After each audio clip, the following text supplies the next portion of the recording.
오늘 말씀의 제목은 배반 당하시던 그 밤에가 되겠습니다. 오늘 본문에서 주 예수께서 넘겨지시던 그 밤에라는 말씀이 나오게 되는데 여기서 말하는 그 밤은 좀 더 적나라하게 표현한다면 바로 배반당하시고 넘겨지시던 그 밤이죠. 배반당하시던 그 밤이라고 말할 수가 있습니다. 그 배반하는 자는 누군가? 바로 유다 이스카리ot이죠. 우리 함께 마태복음 26장을 가서 보시면요. 마태복음 26장 15절 16절을 보겠습니다. 15절 16절에 보면은 말하기를, 유다 이스카리ot의 말하기를, 내가 그를 당신들에게 넘겨주리니 나에게 무엇을 주겠나이까 라고 하니 그들이 은 30개로 그와 약정하더라. 그때로부터 그가 주를 넘겨줄 기회를 엿보더라 그랬습니다. 본문에서는 넘겨지시던 그 밤, 여기서 넘겨주겠다 이렇게 표현하는데, 이 넘겨주다라는 그 말이 또 21절 23절에서 보면은 그들이 음식을 먹을 때 주께서 말씀하시기를, 진실로 내가 너희에게 말하노니 너희 가운데 한 사람이 나를 배반하리라고 하시니, 23절에서도 주께서 대답하여 말씀하시기를, 나와 함께 그릇에 손을 적시는 자가 나를 배반하리라. 넘겨주겠다, 넘겨줄 기회를 하고 있는 단어가 보게 되는데, 뒤에서는 배반할 것이다, 자다 이렇게 말하고 있는데, 같은 영어로 betrayed 쓰고 있습니다. 같은 말이죠. 넘겨진다는 것은 배반해서 팔아 넘기는 것을 말하는 것입니다. 그래서 오늘 본문에서 넘겨지시던 그 밤은 달리 표현하면, 적나라하게 표현하자면 배반 당하시던 그 밤이라고 말할 수가 있는 것이죠. 주님께서는 배반 당하시고 그렇게 넘겨지셨던 것입니다. 그 밤에 말이죠. 예수님께 바로 이 밤은 3년 반 동안 그렇게 예수님을 따랐던 제자 유다 이스카리ot이 바로 예수님을 배반하여 넘긴 바로 그 밤인 것입니다. 자, 그럼 유다는 왜 예수님을 그렇게 배반한 것입니까? 왜 그렇게 배신을 한 것입니까? 자, 유다는 주님을 왜 따른 것입니까? 표적을 보았기 때문에 따랐겠죠. 많은 사람들이 그랬던 것처럼 표적을 보고 따랐습니다. 예수님께서 행하신 그 표적을 보고 과연 이분이 메시아가 아니신가? 그 예수님을 따르는 동안 정말 놀라운 기적을 봤습니다. 자, 그런데 예수님을 따르던 그 동안에 예수님께서는 그 유다에게 잘못한 게 아무것도 없어요. 오히려 그를 사랑하셨죠. 그에게 말씀을 주셨고, 그에게 사도 직분을 주셨고, 또 권능도 주셨고, 심지어는요, 그를 얼마나 믿었던지 돈주머니까지 맡기는 그랬던 사람이 바로 유다 이스카리ot이었습니다. 주님께서는 그를 신뢰했고 그에게 모든 것을 주셨다고 말할 수 있는데, 그런 그가 배신을 한 것입니다. 인간 유다로 봤을 때 인간적으로 어떻게 그럴 수 있을까요? 그런데 왜, 이유가 무엇일까요? 물론 마귀가 그렇게 한 것입니다. 요한복음 13장에 보니까 마귀가 주를 배반할 생각을 넣어 주었다고 말을 하고 있습니다. 그러나 그러기도 전에 유다의 마음에는 예수님에 대한 시기하는 마음이 있었기 때문에 예수님을 배반했다고 말할 수가 있겠죠. 그런 틈이 있기 때문에 마귀가 배반할 생각을 또 넣어 주었겠죠. 자, 그렇게 말할 수 있는 것은 이러한 시기하는 마음으로 인해서 예수님을 넘겨주는 그 일들이 종교 지도자들에게서도 발견하기 때문에 그렇죠. 이런 마태복음 27장 18절을 보시면, 27장 18절입니다. 왜 예수님을 빌라도에게 넘겨주었던 것입니까? 이는 그들이 시기로 인하여 그를 넘겨준 것을 알기 때문이더라 그랬습니다. 넘겨준 것이죠. 배반해서 넘긴 것입니다. 유대인들이, 바로 종교 지도자들이. 왜요? 시기에서. 마찬가지라는 것입니다. 유다도 그렇게 시기심으로 예수님을 넘겨준 것으로 볼 수가 있습니다. 그래서 배반하고 돈을 받고 팔아넘긴 것이죠. 무슨 뜻입니까? 예수님께 대해서 실망한 것이죠. 예수님을 따른 목적이 무엇입니까? 유다가 원했던 메시아는 어떤 모습이었습니까? 정치적인 메시아였던 것입니다. 자신의 그 동족으로, 자신의 동족 이스라엘이 지금 로마의 압제하에 있었지 않습니까? 그 로마 제국으로부터 해방시키고 이스라엘을 그렇게 독립시킬 그런 메시아를 기다리고 있었던 것이죠. 거기다가 유다는 그 마음에 이제 주님께서 그렇게 되시면 자기가 한 자리 하려고 그런 마음으로 자신의 그 야망을 이뤄보려고 하는 욕심도 그 안에 있었던 것이 분명하죠.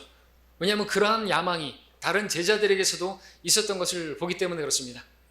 야고보와 요한이 그렇게 예수님께 요구했죠. 주님의 보좌에 앉으실 때 우리를 오른쪽과 왼쪽에 앉게 해달라고. 그랬을 때 다른 제자들은 그를 향해서 아주 화를 냈고, 그렇게 화를 냈다는 것은 무엇을 보여줍니까? 그들도 동일한 그런 마음, 자기들도 그 자리에 앉기를 바라는 마음이 있었던 것이고, 또한 당연히 유다도 그런 마음이 있었는데 그들이 먼저 선수치었기 때문에 그런 분노를 했던 것을 우리가 알 수가 있습니다.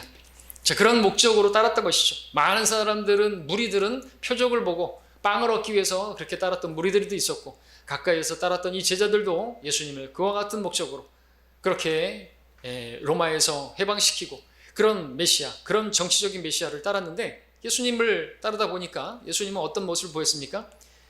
그냥 세리들과 그리고 죄인들과 함께 하시고 그렇게 시간을 보내시고, 가난한 자들과 병든 자들, 그들을 먹이시고 치유하시고, 하나님을 사랑하라, 이웃을 사랑하라, 그와 같은 이 원론적인 말씀들을 전하시면서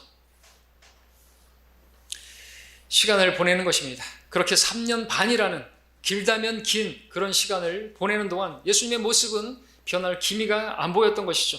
그런 모습을 본 유다는 주님에 대해서 시기하는 마음이 들었던 것이죠. 실망하고, 결국 오늘 본문 그 밤에 유다는 배반할 마음을 먹고 결심을 한 것이죠. 그 밤에 배반당하시고 그렇게 넘겨졌을 때, 또 여러분들 베드로도 그런 마음이 있었던 것을 여러분 아십니까?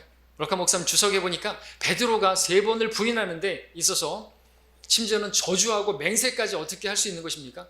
그렇게 예수님을 따랐던 수제자가 예수님을 부인하는 것 정도가 아니라 저주하면서 그렇게 했던 이유가 무엇인가? 럭카 목사님은 예수님에 대해서 그렇게 실망한 것이죠. 그래서 예수님께서 미리 말씀하셨지 않습니까? 오늘 밤 너희가 나로 인하여 실족할 것이다.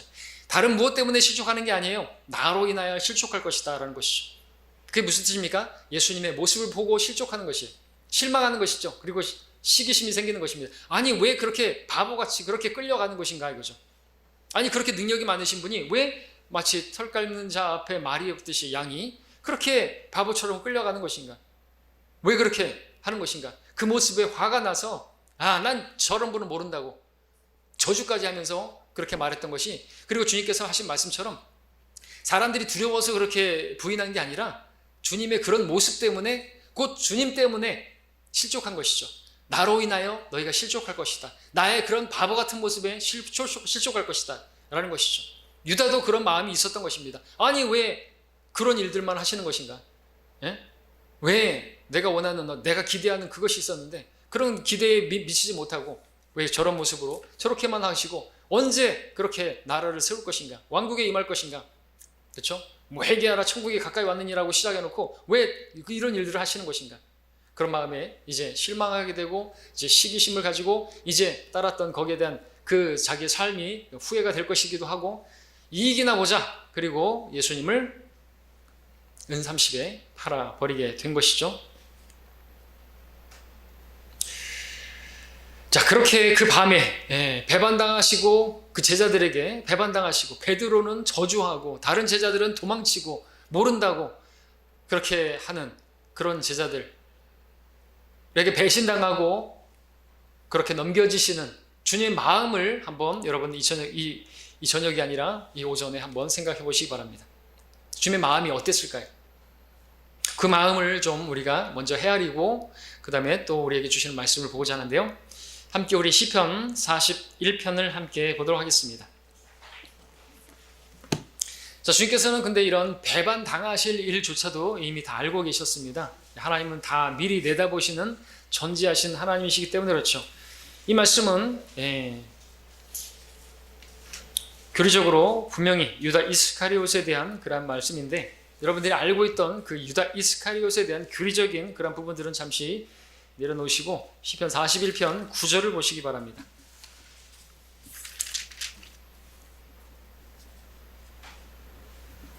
정녕 내가 믿었던, 내가 내 빵을 먹었던 나의 친한 친구도 나를 대적하여 자기 발꿈치를 들었나이다 라고 말씀하고 있습니다. 예수님의 예표가 되는 다윗도 배신당하고 했던 거 아시죠? 배신당하고 배반당하고 그렇게 했던 것을 압니다. 예수님께서도 그런 것이죠. 근데 교리적으로 이 말씀은 정확하게 바로 예수님께 인용되어지는, 그래서 요한복음 13장 18절에 보니까 그렇게 나와 함께 빵을 먹는 자가 나를 대적하여 자기 발꿈치를 들었나이다 라고 한 성경이 이루어진다 이렇게 말하고 있습니다. 이 말씀을 인용한 것이죠.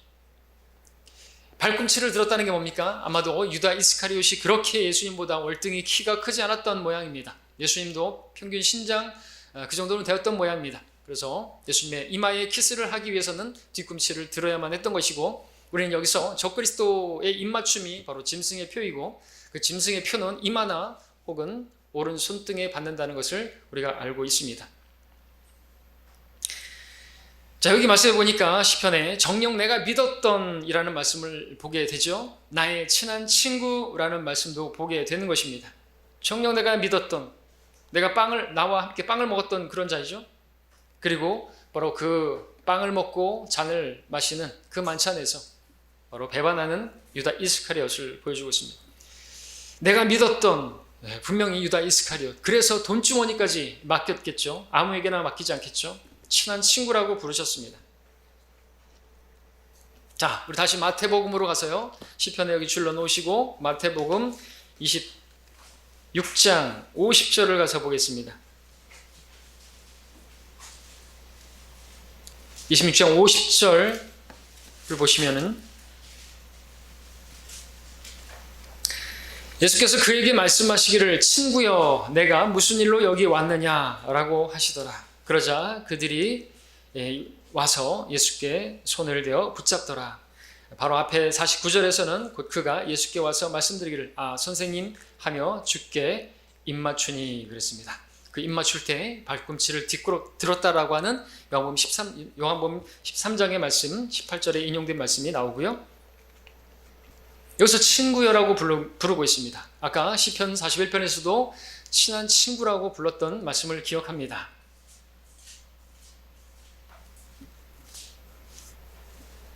주님께서 친구여라고 불렀는데 이것은 뭐 그냥 그런 표현이라고 그렇게 볼 수도 있겠지만, 우리가 시편의 말씀과 인용해 본다면 진실로 그렇게 부른 것으로 우리가 받아들일 수가 있습니다. 왜냐하면 성경은 예수님에 대해서 이사야서 53장의 9절에 보니까 기록되기를 이는 그가 폭력을 행사하지 않으시고 그의 입에는 속임수도 없었기 때문이라 말씀을 하고 있기 때문에 그렇죠. 그래서 친구여라고 불렀지만 이것은 뭐 비아냥거리기 위해서 부른 것도 아니고 사실 그대로 정말 친한 친구고, 내가 정말로 진실로 믿었는데 배신을 한다. 베드로서 2장 22절에서도 그는 죄를 짓지 아니하셨고 그 입에는 간사함도 없으셨던 우리 주님을 말씀하고 있습니다. 입에 간사함이 없는 거예요. 속임수가 없는 것이죠. 친구여라고 부르지만 속으로는 이 원수여라고 그렇게 생각한 건 아닌 것이죠. 예수님께서는 그에 대해서 인간적으로 볼 때 예수님은 유다가 차라리 그가 태어나지 않았더라면 그에게 좋았을 뻔했다고 그렇게 측은지심을 가지기도 하셨던 것을 보게 되는 것입니다.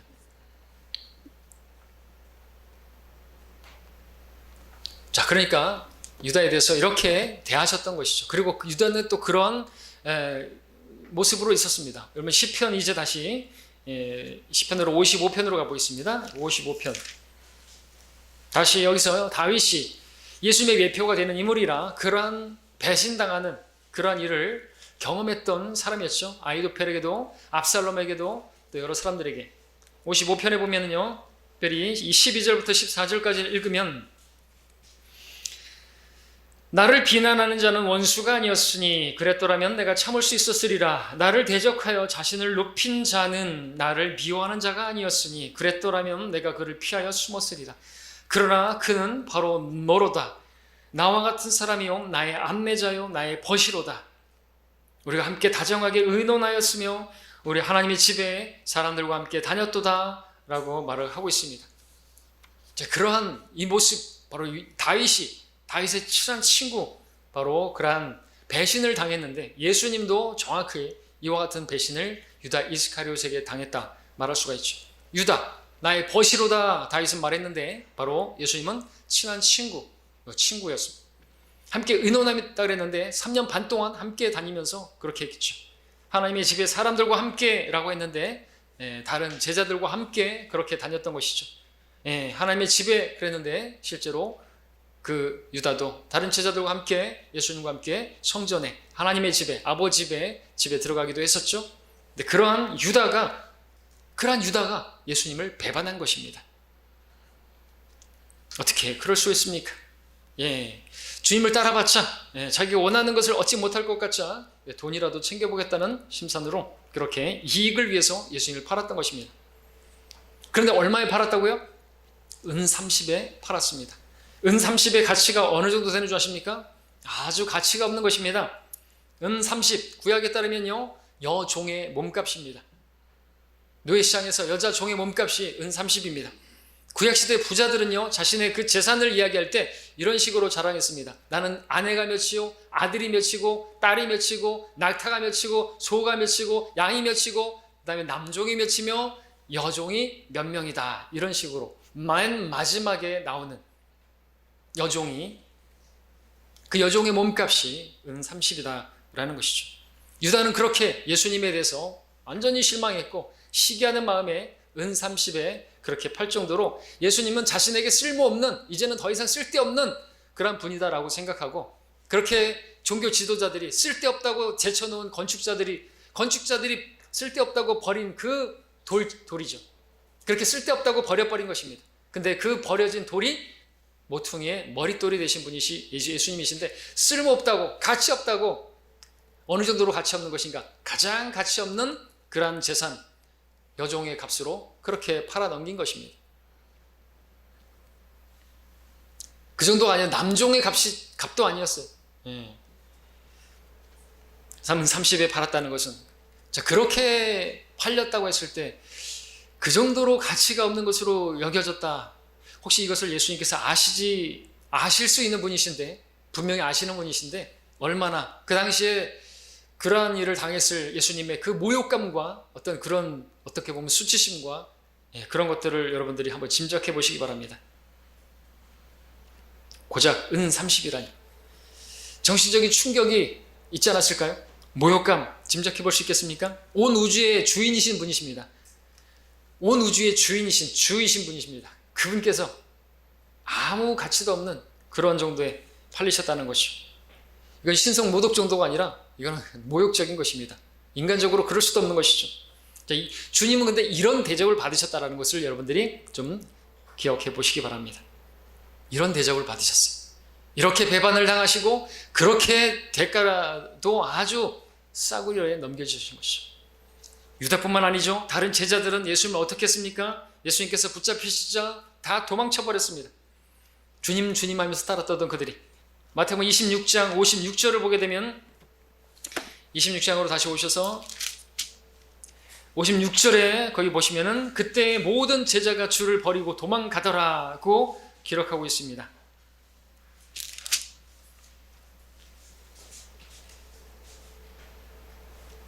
마지막에 그렇게 나오죠. 그때 모든 제자가 주를 버리고 도망가더라.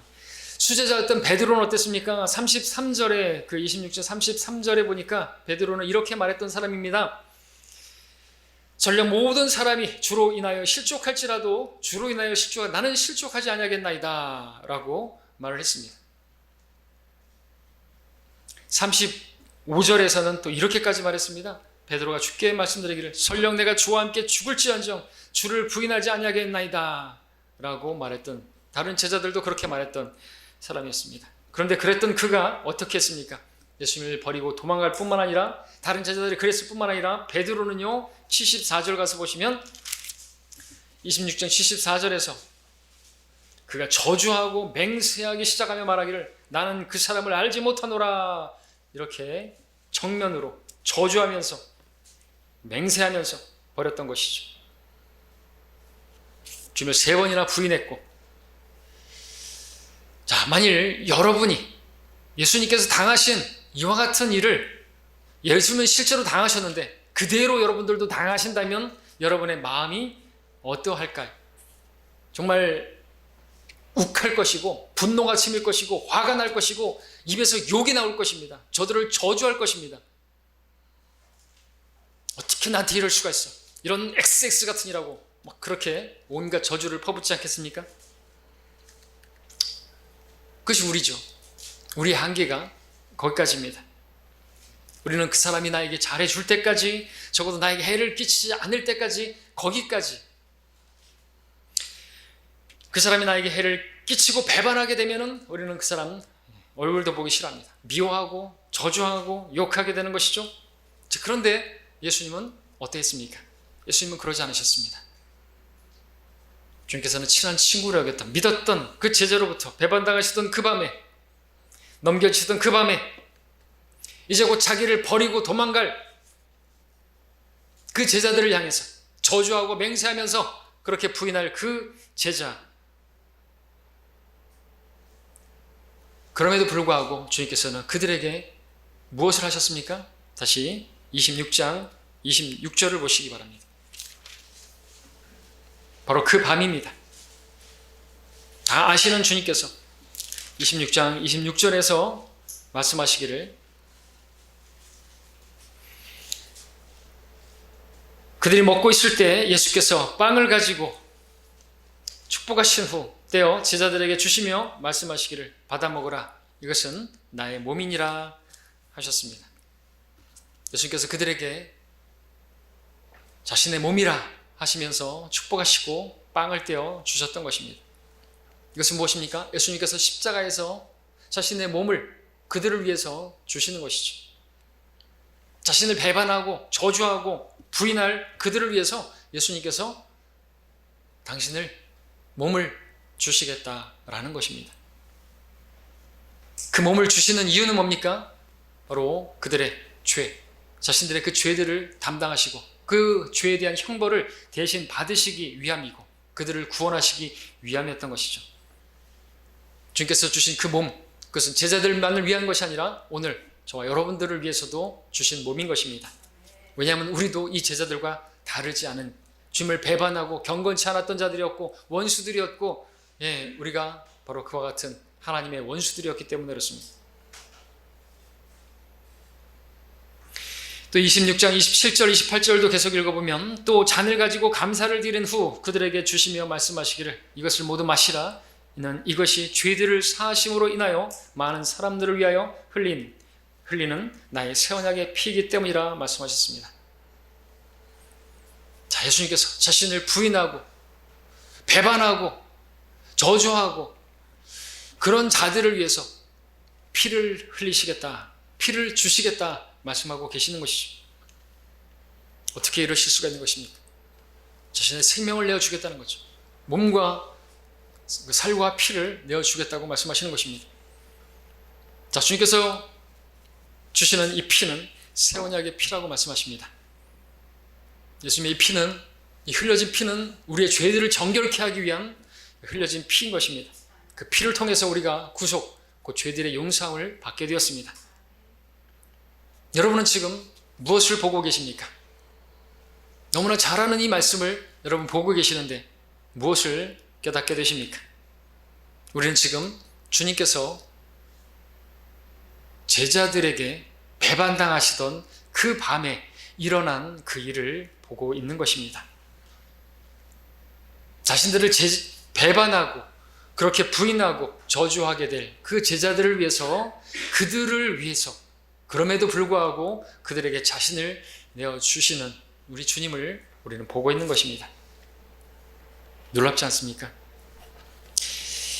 자, 유다는 예수님을 배반했고 은 30에 팔아먹었고, 다른 제자들은 주님을 저주하고 도망치고 맹세하고 그렇게 부인하고 도망쳤는데, 그럼에도 제자들의 그와 같은 사악하고 간사하고 정말 말도 안 되는 그들의 모습에도 불구하고, 그럼에도 예수님의 사랑은 끝나지 않습니다.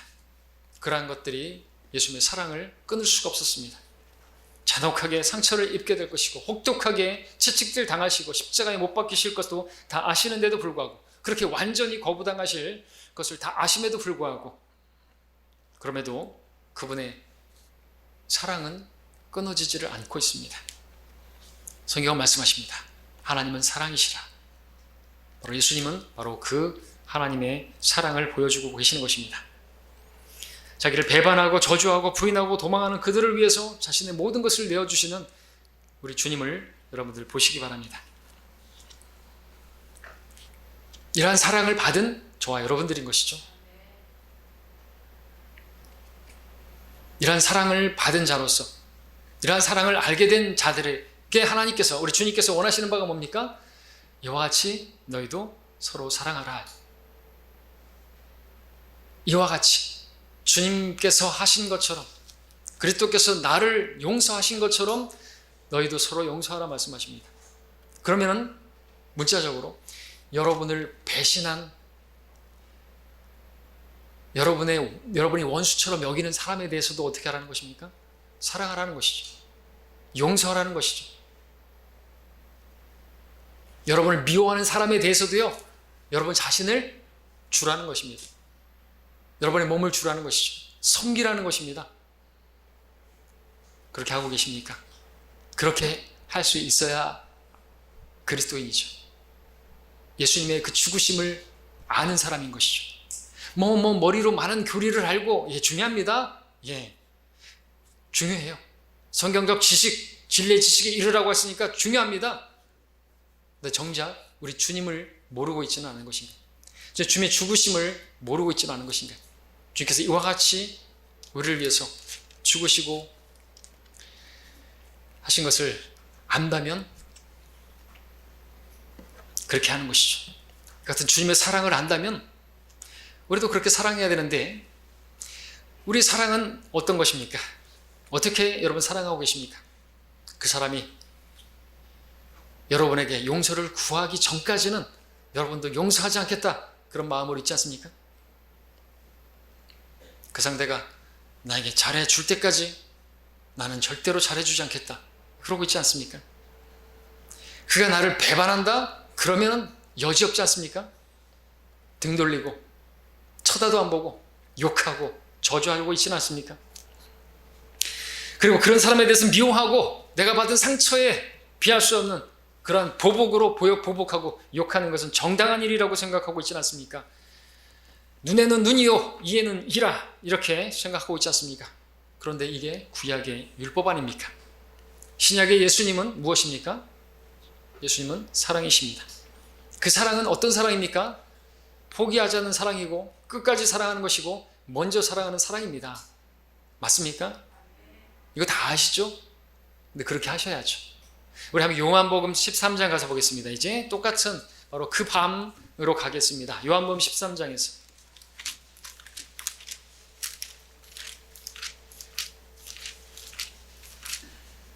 13장 2절에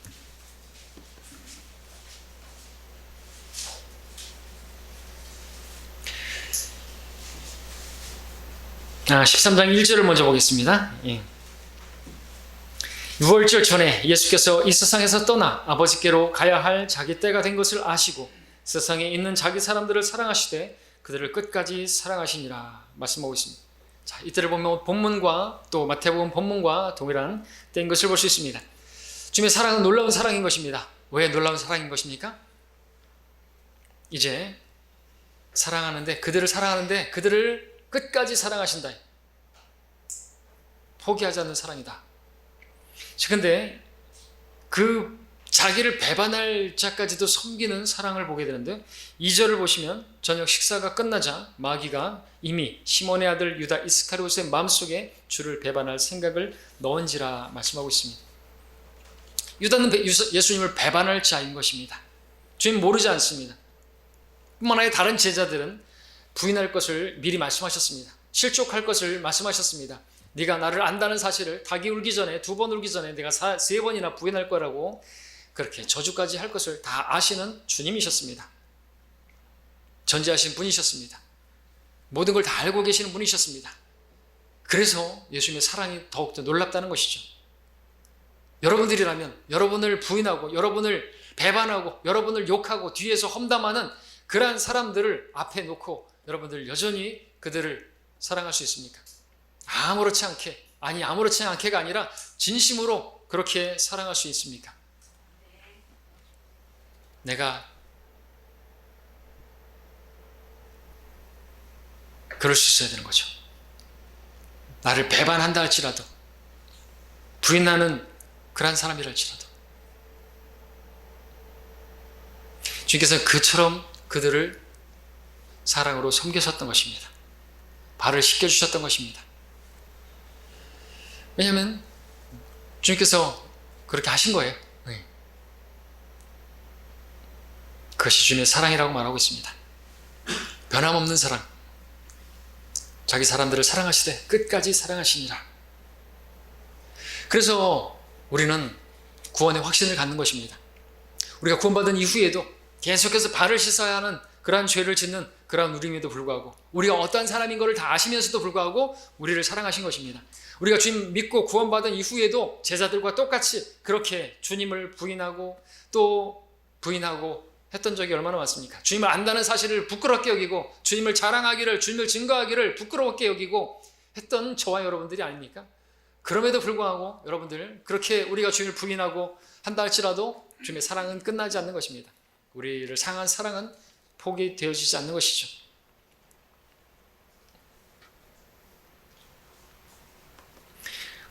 누가 우리를 그리스도의 사랑에서 떼어놓을 수 있으리요? 우리를 그리스도 예수, 우리 주 안에 있는 하나님의 사랑에서 떼어놓을 수 있는 것이 없다고 로마서 8장에서 말씀하고 있는 것입니다. 그것을 우리가 이 본문에서도 볼 수 있죠. 끝까지 사랑하시는 사랑, 변함없이 사랑하는 그 사랑에 의지해서 우리는 주님 앞에 나아갈 수가 있는 것입니다. 그리고 오늘 우리가 주의 만찬식을 갖는 것도 거기에 의의가 있는 것입니다. 말씀을 정리하겠습니다. 예수님의 사랑은 변함없는 사랑입니다. 끝까지 하는 사랑인 것입니다. 모든 것을 주시는 사랑인 것입니다. 나를 배반하고 부인하고 그렇게 도망치고 그렇게 욕하고 하는 그러한 사람들을 향해서 자신의 모든 것을 내어주는 사랑이었습니다. 이러한 주님을 오늘 우리가 기억해내기를 원합니다. 우리가 만찬을 갖는 이유가 뭐죠? 이것을 행하여 나를 기억하라 하셨습니다. 주님을 기억하기 위한 목적으로 우리는 주의 만찬식을 이제 갖습니다. 그렇다면 오늘 본 우리 주님의 모습은 어떤 모습입니까? 주님을 기억하라고 했습니다. 주님의 죽으심을 기억하는 자로서, 주님께서 우리를 위해서 그렇게 살을 주시고 그렇게 피를 주신 그 주님을 기억한다고 한다면 우리에게서 주님께서는 무엇을 기대하시고 이 만찬식을 행하게 하시겠냐라는 것이죠. 오늘 우리가 기억해야 할 주님은,